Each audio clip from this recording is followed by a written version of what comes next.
السلام علیکم پیارے بچوں، آج ہم سبق نمبر 2 اپنے ہمسائے سے اس عنوان کے تحت معلومات حاصل کریں گے، جس کے مصنف ہیں کنہیا لال کپور۔ پیارے بچوں، گباز کسے کہتے ہیں؟ گباز یعنی بڑی بڑی ہانکنے والا، ڈینگے مارنے والا۔ تو ایک مرتبہ کا ذکر ہے، 2 گباز بیٹے اپنے خاندان کے بارے میں بڑی بڑی باتیں کر رہے تھے۔ ایک گباز نے کہا، میرے دادا کے پاس اتنا بڑا استبل تھا کہ جس میں بیک وقت یعنی ایک ہی ساتھ 10,000 گھوڑے رکھے جا سکتے تھے۔ دوسرے نے کہا، میرے نانا کے پاس اتنا طویل بانس، اتنا لمبا ڈنڈا تھا کہ جب وہ اسے لے کر گھر کی چھت پر کھڑے ہوتے تو بانس بادلوں تک پہنچ جاتا۔ جب چاہتے بادلوں کو ہلا کر بارش برسا لیتے۔ اب پہلا گبا جی سوچنے لگا اور اس نے پوچھا، تمہارے نانا اتنا بڑا بانس آخر رکھتے کہاں تھے؟ دوسرا گباز اس نے بھی بہت سوچ سمجھ کر جواب دیا۔ اس نے کیا کہا؟ اور کہاں رکھتے؟ تمہارے دادا ہی کے استبل میں رکھ دیا کرتے تھے۔ اس طرح پیارے بچوں، بعض لوگ اپنی جھوٹی شان دکھانے کے لیے اسی طرح سے شیخی بگاڑتے ہیں، لمبی لمبی ہانکتے ہیں۔ اکثر پڑوسی بھی اپنے آپ کو اوروں سے یعنی دوسروں سے بہتر ثابت کرنے کے لیے مبالغہ آرائی سے کام لیتے ہیں، یعنی بہت بڑا چڑھا کر باتیں کرتے ہیں اور اسی طرح سے وہ دھوکہ دیتے رہتے ہیں۔ کنہیا لال کپور نے ذیل کے مضمون میں اسی سماجی برائی کو طنز کا نشانہ بنایا ہے۔ چلیے اب جان پہچان یعنی مصنف کے تعارف اس عنوان کے تحت جانکاری حاصل کرتے ہیں۔ اپنے ہمسائے سے اس سبق کو کنہیا لال کپور جی نے لکھا ہے۔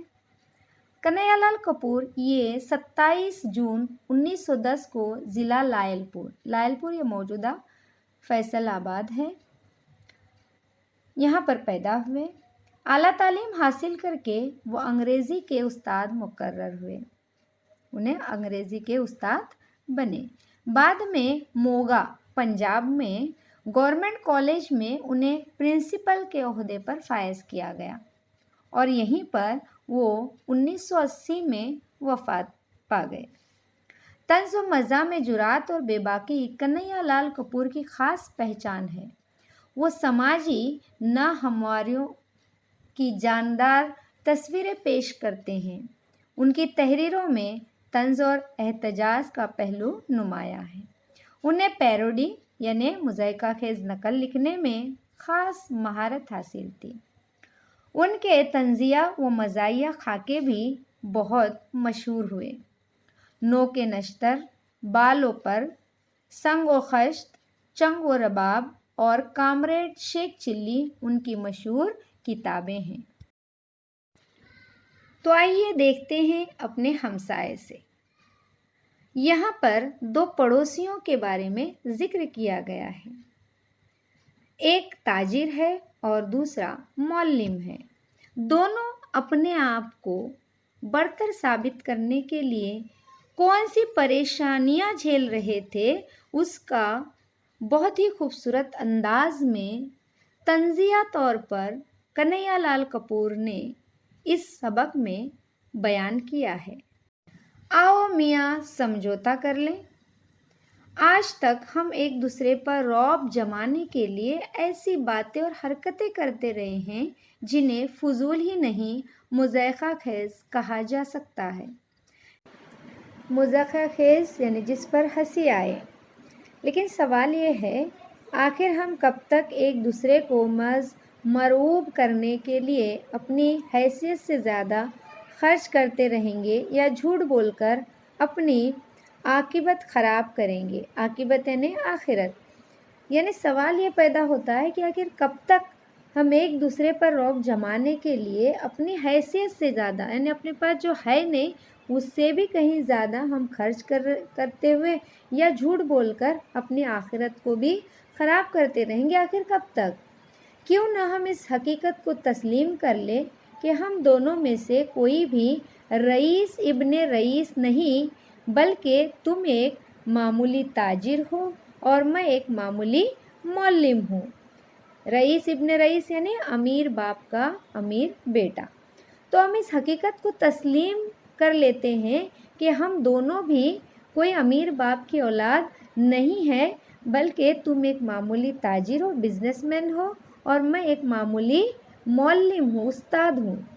और दोनों पिछले 5 बरसों से एक दूसरे को धोखा देने की बेकार कोशिश कर रहे हैं।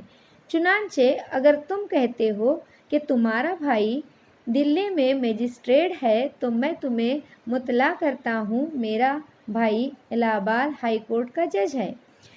वो कहते हैं कि अगर तुम कहते हो कि दिल्ली में तुम्हारा भाई जज है, तो मैं भी तुम्हें बताना चाहता हूँ कि मेरा भाई इलाहाबाद में हाई कोर्ट का जज है। लेकिन हकीकत ये है कि तुम्हारा भाई किसी जज का चपरासी है और मेरा भाई कोई है ही नहीं, क्योंकि मैं अपने वालिदैन का इकलौता बेटा हूँ, मैं अकेला ही हूँ।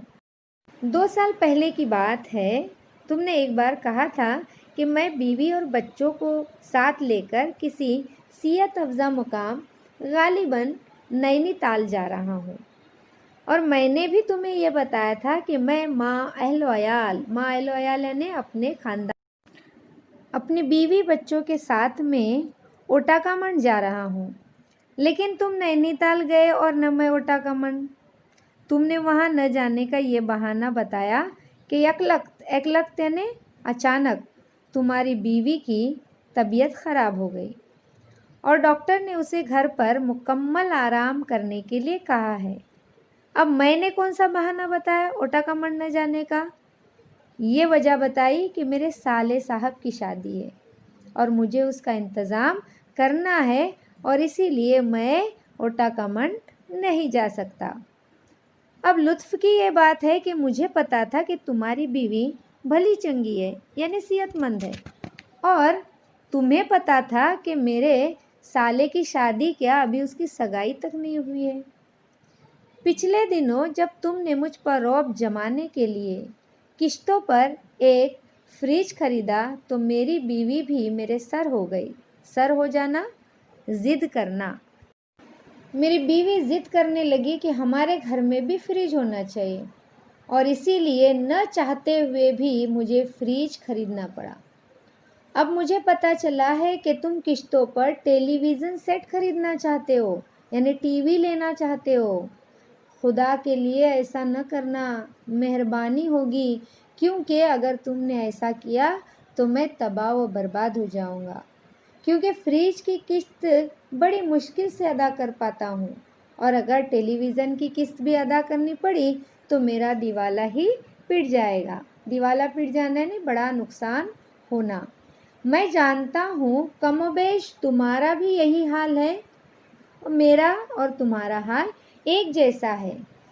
किसी शायर ने क्या खूब कहा है, तुम मुस्कुरा रहे हो मगर जानता हूँ मैं, तुम मुस्कुरा रहे हो मगर जानता हूँ मैं, बेहतर तुम्हारा हाल नहीं मेरे हाल से। यानी किसी शायर ने भी क्या कहा है कि तुम भले ही सामने मुस्कुरा रहे हो, लेकिन तुम्हारा दर्द और मेरा दर्द एक जैसा है। तुम खुलकर बता नहीं पाते, सबके सामने मुस्कुरा रहे हो। ये बात दूसरी है कि तुम खुले बंदों में यानी सबके सामने कभी इस बात का एहतराफ़ नहीं करते, इस बात को नहीं मानते कि हम दोनों एक ही नाव के सवार हैं। एक ही नाव का सवार होना, एक जैसे मसले का शिकार होना। इसके आगे का हिस्सा हम नेक्स्ट वीडियो में देखेंगे। तब तक के लिए आपसे इजाज़त चाहती हूँ। अगर ये वीडियो आपको पसंद आया हो और इसी तरह के और वीडियोस आप देखना चाहते हैं, तो प्लीज़ इस वीडियो को लाइक कीजिए, शेयर कीजिए, कमेंट बॉक्स में कमेंट कीजिए और मेरे चैनल को सब्सक्राइब कीजिए। अल्लाह हाफिज़।